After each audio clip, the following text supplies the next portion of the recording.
Selamat hari Minggu. Sungguh sangat bersyukur ya, kalau pada hari ini kita masih bisa datang beribadah kepada Tuhan dengan satu kerinduan, yaitu memuji dan menyembah-Nya. Yohanes pasal 4 ayat 23-24 berkata demikian. Tetapi saatnya akan datang dan sudah tiba sekarang, bahwa penyembah-penyembah benar akan menyembah Bapa dalam roh dan kebenaran. Sebab Bapa mengkehendaki penyembah-penyembah demikian. Allah itu roh, dan barang siapa menyembah Dia harus menyembah-Nya dalam roh dan kebenaran. Mari kita mulai ibadah kita dengan menyanyikan lagu dari KJ 400, Kudaki Jalan Mulia.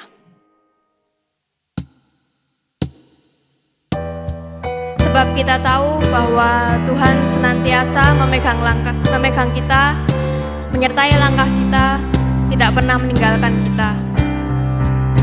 Mari kita nyanyikan lagu ini dengan penuh penyembahan dan syukur.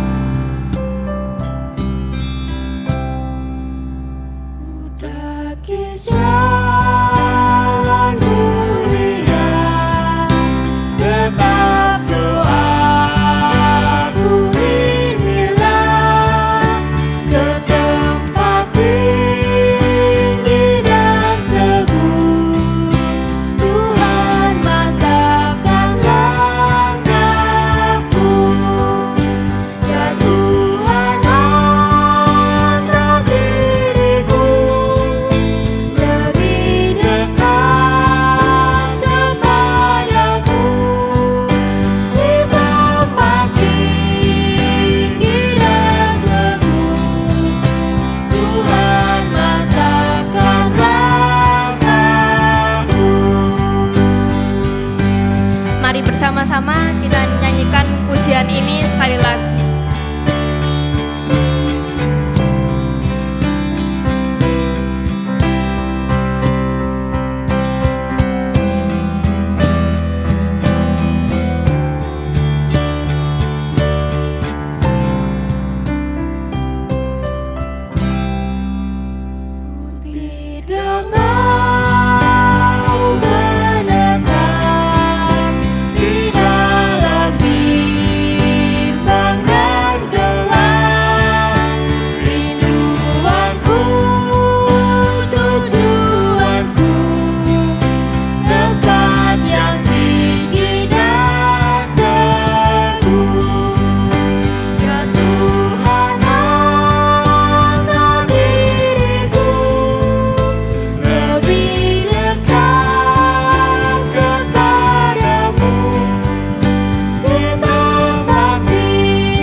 Seringkali kita lupa bahwa Tuhan sudah begitu baik dalam hidup kita dan mengasihi kita dengan sempurna.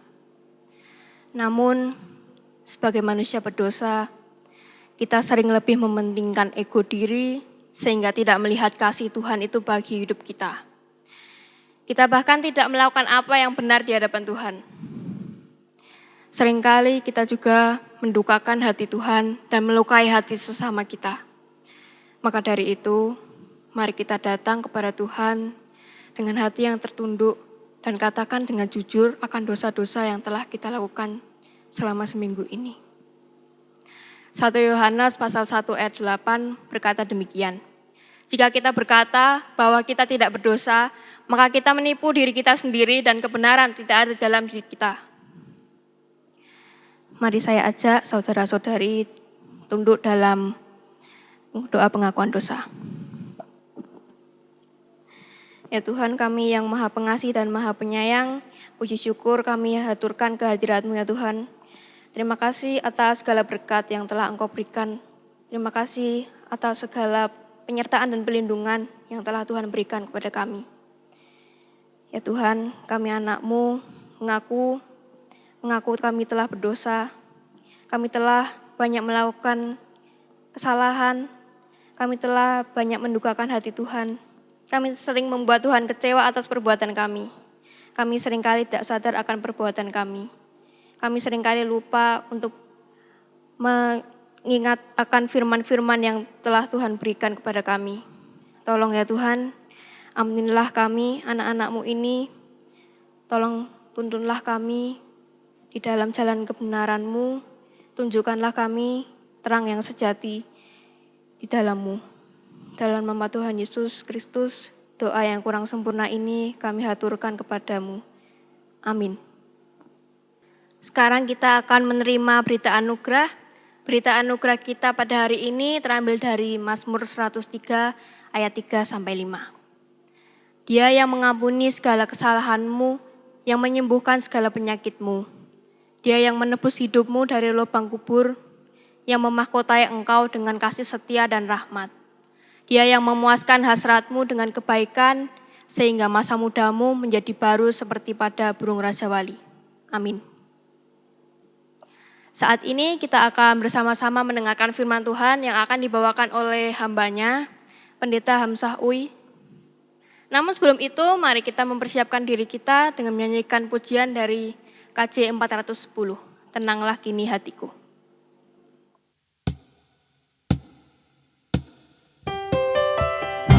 Saudara-saudari dapat mempersiapkan hati dan pikiran supaya fokus untuk menerima firman yang akan segera disampaikan.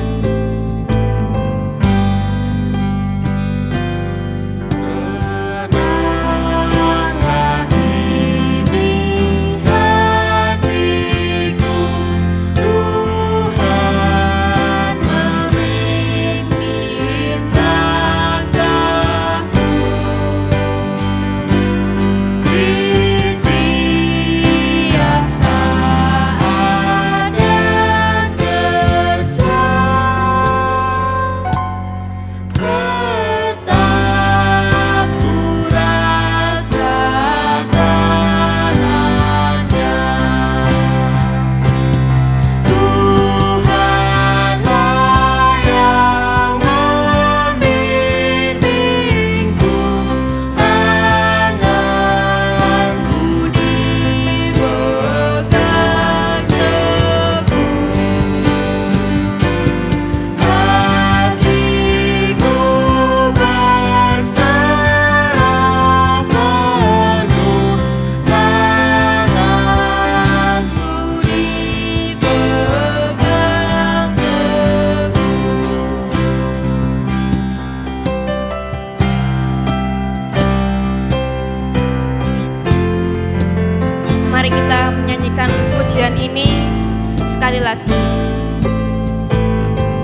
Saudara yang dikasihi Tuhan, sebelum kita membaca dan merenungkan firman Tuhan, saya mengajak kita untuk tundukkan kepala kita dan kita bersatu hati, kita berdoa. Bapa di surga, kami bersyukur untuk kesempatan ini, kami semuanya bisa bersama-sama membaca dan merenungkan firman-Mu.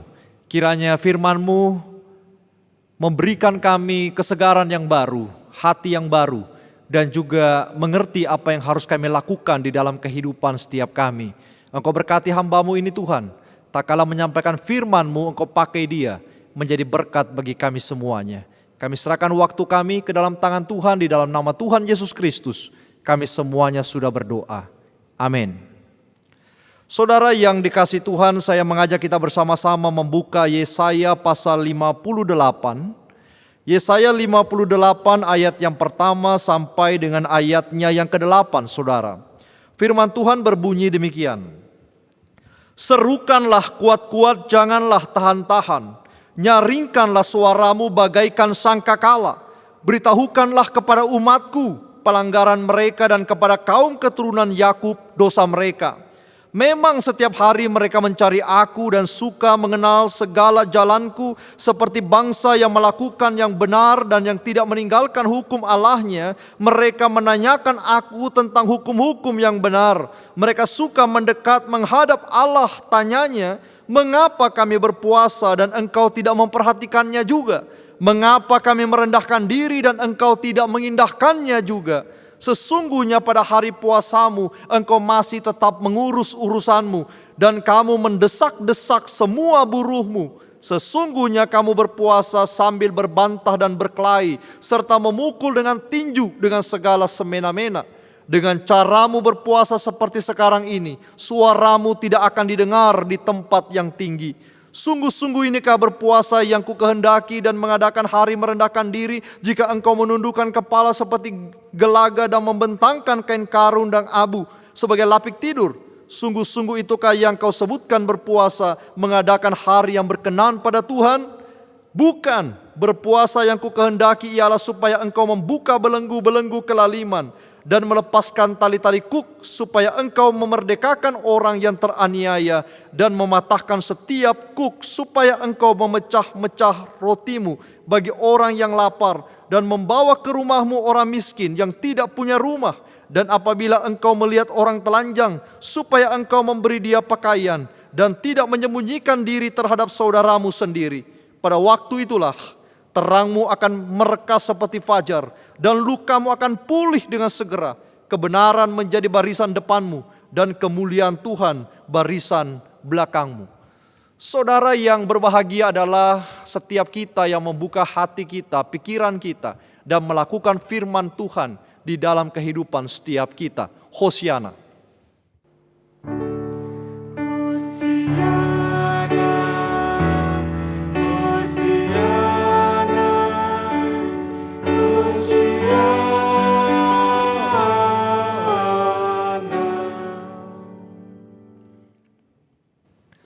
Saudara yang dikasihi Tuhan, banyak orang mendefinisikan puasa dengan artian yang berbeda-beda. Misalnya saat saya duduk di bangku sekolah dasar dan SMP, saya mengartikan puasa itu sebatas tindakan tidak makan dan juga tidak minum, atau menahan lapar dan juga menahan haus. Lalu ada teman saya yang mendefinisikan puasa sebagai cara bagaimana dia mengendalikan diri dari segala hawa nafsunya. Katanya itu pasti terjadi karena kondisi tubuh kita dan kondisi fisik kita berada di dalam situasi yang capek dan sungguh-sungguh lapar dan tidak bertenaga. Saudara, yang lebih menarik lagi, Yesus pernah menegur orang yang berpuasa oleh karena ia menampakkan dirinya dengan wajah yang lusuh, yang capek, yang begitu muram, seolah-olah itu bicara tentang pencitraan, tidak sampai kepada makna dari puasa itu sendiri. Dan hal ini tidak menjadi hal yang baru bagi orang Israel ketika Yesus menegur mereka waktu itu. Tetapi di dalam teks kita pun nampaknya seperti itu. Di dalam kalangan orang Israel Yehuda pada masa pembuangan di Babel, mereka berpuasa dengan begitu luar biasa nampaknya. Pencitraan yang begitu dahsyat dan mereka terjemahkan itu di dalam model ritual-ritual mereka. Puasa mereka artikan memang mendekatkan diri kepada Sang Pencipta, namun di sisi lain rupanya hal itu tidak lebih sekadar ritual rutin yang mereka lakukan setiap saat apabila ada kesempatan, dan mereka memaknainya menjadi sesuatu yang tidak jelas atau tidak memiliki arti dan makna lagi. Sehingga di dalam Yesaya 58 ini Tuhan kembali menegur mereka melalui nabinya Yesaya bahwa teguran ini adalah teguran yang sungguh amat keras. Dan perhatikan ayat 1, di situ Tuhan mengatakan, serukanlah kuat-kuat, jangan kau tahan. Saya membaca bagian ini seolah-olah sebenarnya Yesaya sudah muak melihat tingkah laku daripada orang-orang yang berpuasa. Dan saya melihat bahwa Yesaya sedang menahan kejengkelannya, kedongkolannya untuk menegur mereka. Dan Tuhan berkata, jangan tahan, teriakkan kejengkelan di dalam hatimu dengan kencang, dan biarlah menggema di seluruh semesta bahwa mereka melanggar, bahwa semua keturunan Yakub itu melanggar akan firman Tuhan dan tidak memaknai puasa mereka dengan sangat baik. Saudara, mereka pikir puasa itu adalah mencari Tuhan. Tapi setiap kali mereka mencari Tuhan, mereka tidak mendapatkan Tuhan, bahkan bayangan Tuhan sendiri tidak mereka temukan di situ. Karena puasa mereka anggap sebagai ritu saja. Dan kalau saudara perhatikan ayat kelima, mereka lakukan hari perendahan diri.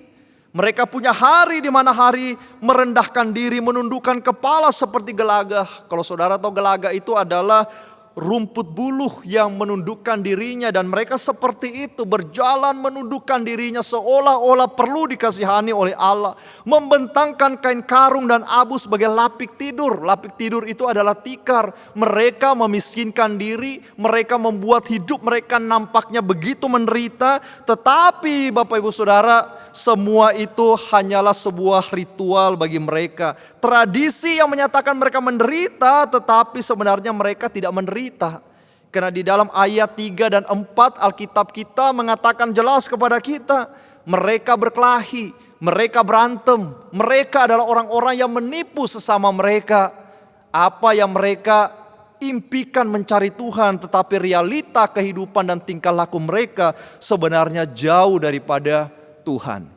Saudara, orang-orang yang berantem, orang yang memiliki musuh di dalam hidupnya, orang-orang yang tidak menghargai sesamanya, orang-orang yang melihat dan tidak peduli dengan lingkungan sekelilingnya, orang yang tidak menghadirkan damai sejahtera, sekalipun mereka berpuasa, sekalipun mereka mencoba mencari Tuhan, mereka tidak akan menemukan Tuhan sama sekali.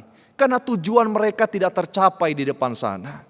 Suatu kali diadakan penelitian, anak-anak usia 6 tahun berjejer sekitar 7-10 anak kecil itu. Mereka diminta untuk pergi ke depan situ dengan jarak 500 meter untuk mendapatkan sesuatu, dan sesuatu itulah gol mereka. Tetapi untuk melangkahkan kaki ke gol itu, mereka dipasangkan rak-rak yang ada di sekitar mereka sebagai godaan. Apakah mereka mampu menahan godaan itu sampai kepada gol mereka atau justru tidak? Mereka akan terpancing dengan hal-hal yang lain yang ada di dalam rak-rak itu. Saudara sekalian, kita kemudian melihat jelas di sini bahwa anak-anak itu sudah mulai berjalan menuju gol mereka. Ketika mereka berjalan menuju gol mereka, sebagian anak berhenti di rak yang penuh dengan boneka, khususnya anak-anak 6 tahun yang perempuan. Berhenti kemudian bermain di rak itu, dan mereka tidak sampai kepada tujuannya. Anak laki-laki tidak peduli dengan rak boneka itu. Mereka berjalan, tetapi mereka kemudian berhenti di rak yang lain. Ada rak kue tart di situ, yang ulang tahun berhenti di situ dan kemudian berkata, saya rupanya ulang tahun hari ini. Lalu yang sebagian lagi maju seolah-olah hendak ke tujuannya. Tapi mereka berhenti karena ada game di situ. Mereka tidak sampai di tujuannya. Mereka berhenti bermain game di situ, dan cuma sebagian kecil orang yang sampai kepada tujuannya. Saudara, Allah tidak melihat ada fokus yang jelas di situ. Ada pemaknaan yang salah, ada kekeliruan sebagai anak Tuhan yang salah. Mengaku diri sebagai orang Kristen yang sejati, mengaku diri sebagai orang-orang yang diberkati Tuhan, tetapi sebenarnya hidupnya jauh daripada itu. Ayat 6-7 Allah menjelaskan kebenaran puasa itu kepada mereka. Yaitu seperti tema kita pada hari ini adalah semangat merajut. Merajut artinya membuat sesuatu menjadi indah secara perlahan-lahan tetapi sangat pasti. Membuat segala sesuatu teratur dan pada posisi yang begitu mantap untuk dilihat dan dipakai. Seperti benang yang terus-menerus dirajut menjadi kain atau rotan menjadi sebuah kursi. Tetapi mereka justru tidak menghadirkan damai itu bagi sesama mereka. Mereka pikir berpuasa itu adalah untuk keuntungan diri mereka sendiri, berfokus pada diri mereka sendiri. Tetapi bagi Tuhan tidak. Berpuasa itu bukan hanya bagi dirimu sendiri dan keuntungan dirimu sendiri, tetapi justru dari dirimu itu inside out, keluar untuk melayani orang lain. Saudara, mereka dipanggil atau kita semua dipanggil, orang-orang yang percaya kepada Tuhan untuk memiliki semangat melakukan kebaikan, bukan sekedar ritual-ritual yang rumit. Dan tidak boleh kita melupakan menjadikan sekitar hidup kita, orang-orang sekitar kita, sesama kita memiliki damai sejahtera. Yang kaya memberi yang miskin, pecahkan roti pada meja makanmu dan bagikan kepada yang lapar. Buka lemari bajumu, cari yang layak pakai dan berikan yang kedinginan di luar sana. Buka laci rumahmu, hitung yang ada padamu dan sisihkan sedikit bagi orang-orang yang kekurangan. Kita dipanggil bukan untuk pencitraan. Anak Tuhan yang sepatu baru dengan baju yang mahal, dengan handphone di tangan kita yang kita pakai bersaing satu dengan yang lain. Kita dipanggil untuk bergereja bukan seperti itu. Kita dipanggil beriman bukan dengan cara seperti itu. Tetapi kita dipanggil, saudara, untuk melakukan pembagian hati kita, berbagi share dengan sesama kita. Itulah puasa yang sejati. Di dalam Matius 25 ayat 31 sampai 46 ada dua kelompok manusia. Yang satu adalah orang-orang yang luar biasa melakukan mujizat bernubuat demi nama Tuhan. Yang satu adalah orang-orang yang mungkin tidak pernah bernubuat, tetapi mereka adalah orang-orang yang melakukan kasih dan kebaikan di antara sesama mereka. Lalu ketika Tuhan hadir di tengah mereka, Tuhan mengatakan kepada kelompok yang kita katakan selalu melakukan hal-hal spektakuler ini, bahwa mereka tidak masuk di dalam kerajaan surga. Tetapi justru yang melakukan kasih inilah yang tidak melakukan hal-hal yang ajaib, yang dahsyat nampaknya pada mata kita. Mereka justru masuk dalam kerajaan surga. Lalu yang satu protes, kenapa kami tidak masuk? Padahal kami bernubuat demi namamu, mengusir setan demi namamu, tetapi dia justru masuk. Lalu yang Tuhan berkata kepada orang banyak itu, mereka saya anggap hamba yang baik, yang layak masuk di dalam kerajaan surga. Karena ketika orang lapar mereka beri makan, orang yang telanjang mereka beri pakaian, orang yang haus mereka beri minum, orang di dalam penjara mereka kunjungi. Ada kepedulian terhadap sesama di situ. Saudara, banyak orang bisa melakukan segala sesuatu di dalam gereja, di dalam komisi pemuda, di dalam komisi remajanya. Mereka bisa bermusik, mereka bisa mungkin bahkan berkhotbah sekalipun. Mereka bisa menjalankan berbagai hal multimedia teknologi yang begitu canggih. Tetapi yang paling penting di dalam hidup kekristenan kita, apakah kita punya kasih seperti yang Tuhan rindukan, seperti Yesus lakukan ketika dia berada di tengah-tengah dunia ini. Saudara, kita dipanggil untuk melakukan something, untuk melakukan sesuatu yang menjadi berkat bagi banyak orang.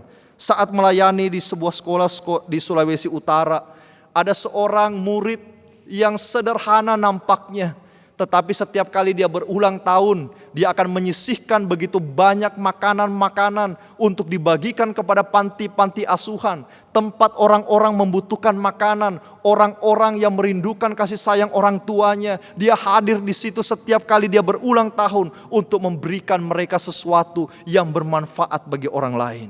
Saudara, kalau kita pun memiliki hati seperti itu, 1-2 orang atau seluruh pemuda remaja Kristen memiliki hati seperti itu, dunia ini tidak akan kekurangan makanan.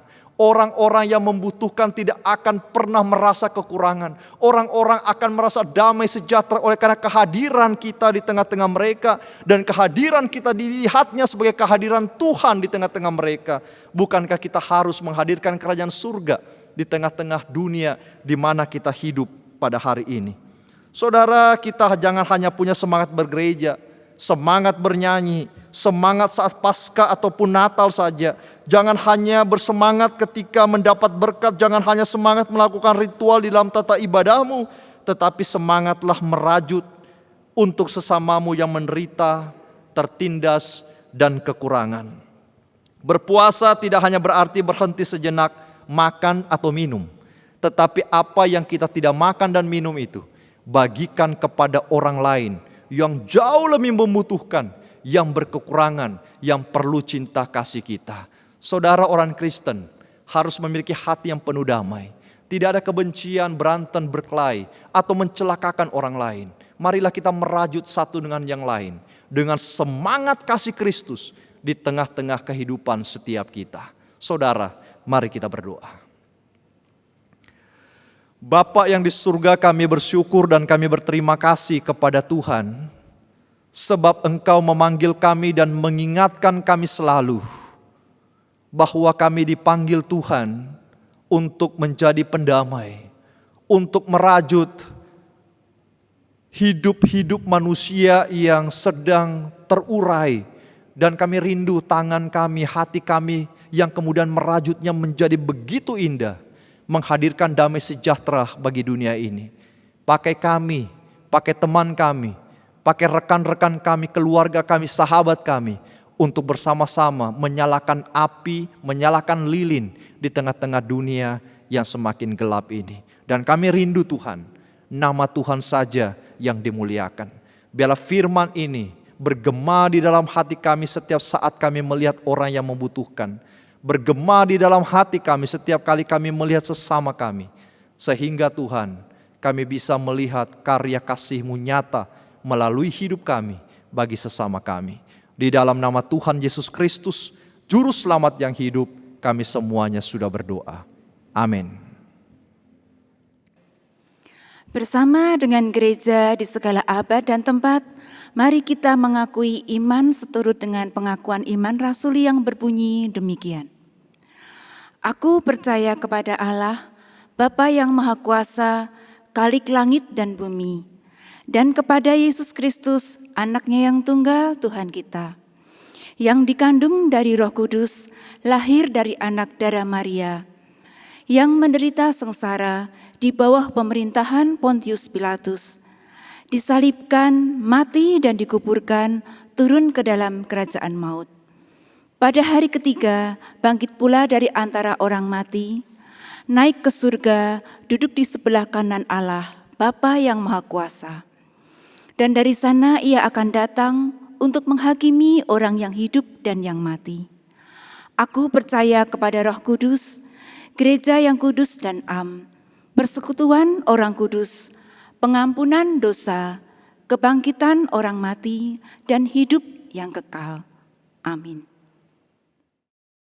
Saudara yang dikasihi Tuhan, mari kita tundukkan kepala kita dan kita menaikkan doa syafaat. Mari kita berdoa. Kami memuji dan membesarkan akan Tuhan yang memberikan kami kesempatan untuk setiap hari melihat karya Tuhan yang nyata di dalam hidup kami. Kami bersyukur Tuhan untuk kebaikan yang Tuhan nyatakan di dalam hidup kami, bahkan sesama kami. Kami masih bisa melayani Tuhan, kami masih bisa beribadah bersama-sama, dan kami bisa memiliki kerinduan bersama dengan Tuhan di dalam kehidupan setiap kami. Namun kami rindu juga Tuhan, supaya setiap hari nama Tuhan dimuliakan melalui kehidupan gereja-Mu. Khususnya di Indonesia ini, biarlah nama Tuhan selalu ditinggikan oleh karena anak-anak muda Tuhan bersatu hati, memiliki kerinduan untuk membagi hati mereka kepada Indonesia. Kami sungguh berdoa Tuhan bagi sekolah-sekolah yang ada di Indonesia juga, supaya guru dan murid-murid yang ada bisa memiliki hati dan kerinduan yang sama. Bagaimana memiliki pendidikan bukan hanya mengisi pengetahuan, tetapi juga hati mereka dengan karakter-karakter yang baik.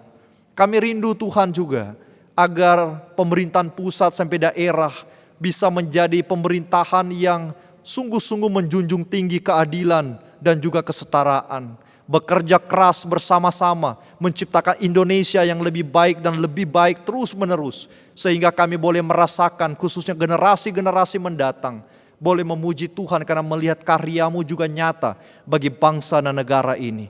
Kami rindu Tuhan di tengah-tengah pandemi ini, di tengah-tengah kondisi seperti ini Tuhan, Engkau berkarya sehingga pandemi cepat berubah menjadi endemi. dan nama Tuhan ditinggikan. Bahkan juga di tengah-tengah situasi di mana moralitas semakin rusak ini, Tuhan yang berkarya, sehingga melalui kami generasi muda ini, Indonesia juga menjadi lebih baik. Kami serahkan pergumulan anak-anak mudamu Tuhan dimanapun mereka berada pada hari ini. Kegalauan hati, kegelisahan, kekhawatiran yang ada tercipta oleh karena godaan-godaan dunia yang begitu luar biasa hebatnya, menggoncang setiap pemikiran-pemikiran anak-anak mudamu Tuhan. Supaya Engkau membiarkan kami selalu fokus kepada Tuhan. Dengan Roh Kudus berkarya di dalam hidup kami. Kami tetap berpegang pada sebuah prinsip, yaitu menjadikan dunia ini sebagai dunia penuh damai dengan semangat merajut sesama kami. Terima kasih Tuhan, ini doa syafaat kami yang kami akhiri dengan doa yang Tuhan Yesus ajarkan kepada kami.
Tiba saatnya bagi kita untuk memberikan persembahan kepada Tuhan Yesus sebagai ungkapan syukur kita atas berkat-berkat yang telah kita terima.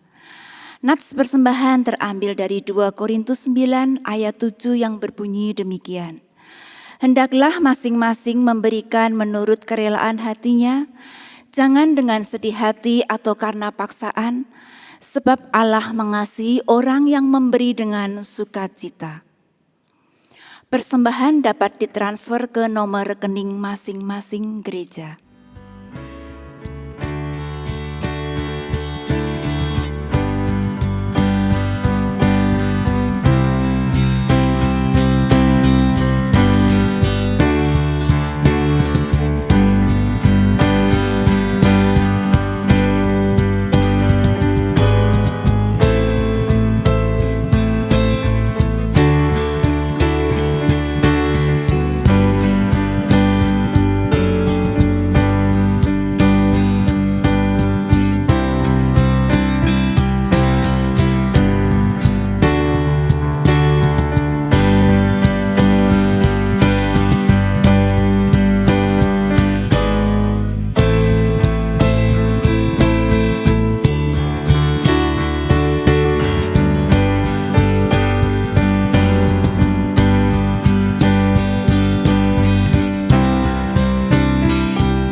Mari bersama-sama kita naikkan doa persembahan.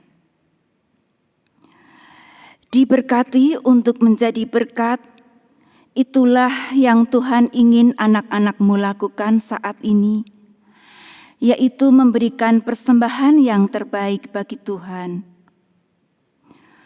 Bersyukur atas berkat dan pemeliharaan Tuhan yang sungguh sempurna, melampaui dari apa yang kami pikirkan. Tuhan sucikan dan kuduskan, sehingga persembahan kami dapat berguna bagi pelayanan pekerjaan Tuhan, gereja, dan sesama. Segala puji, hormat, dan syukur kami panjatkan di dalam nama Tuhan Yesus Kristus. Amin. Tibalah saatnya, kini kita di penghujung ibadah pada hari ini. Meskipun ibadah kita sudah selesai, bukan berarti benar-benar selesai semuanya. Karena kita tetap harus memuji dan memuliakan nama Tuhan, serta melakukan firman-Nya dalam hidup kita, dengan hati yang penuh sukacita dan bersandar padanya. Untuk menutup ibadah ini, mari kita bernyanyi bersama dari lagu Bukan Karena Upahmu.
Mari kita bersukacita dengan menyanyikan lagu ini sekali lagi.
Saudara yang terkasih, arahkanlah hatimu kepada Tuhan, berjalanlah bersama-sama dengannya, menjadi pribadi-pribadi yang berdampak bagi sesama, dan terimalah berkat Tuhan.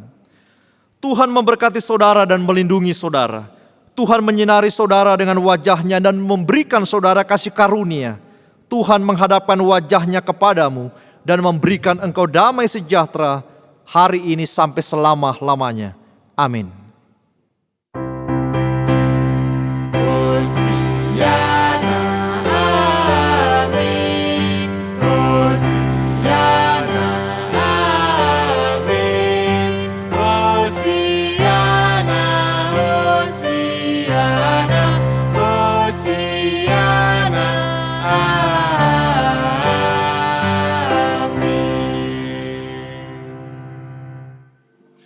ibadah selesai. Happy Sunday all. God bless you.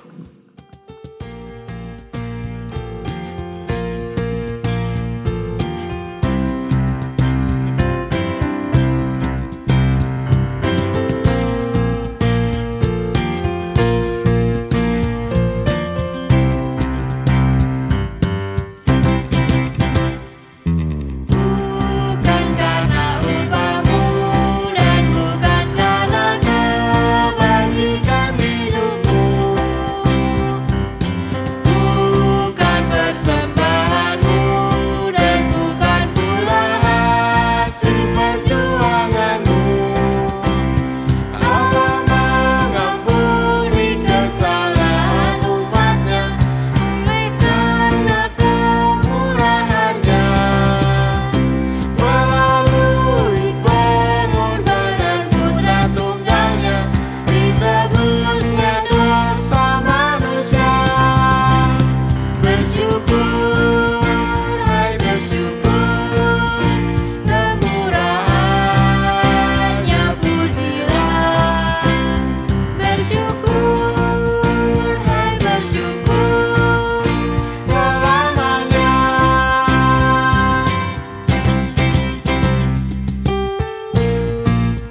Mari kita bersukacita dengan menyanyikan lagu ini